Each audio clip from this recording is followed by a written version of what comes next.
Hello everybody, thriving entrepreneur, and it's a quick video. If you are having a blinking light issue on your Suorin Vagon,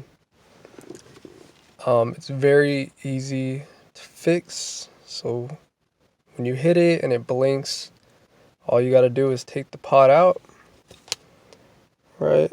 You want to clean this side of the pod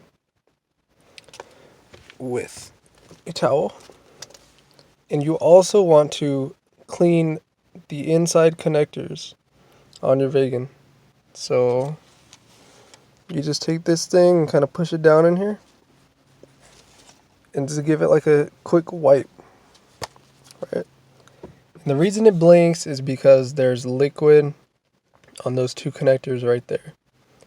But once you wipe it, your Vagon should be good to go.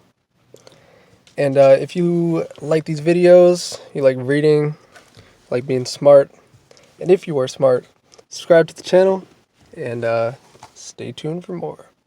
Alright, y'all. Peace.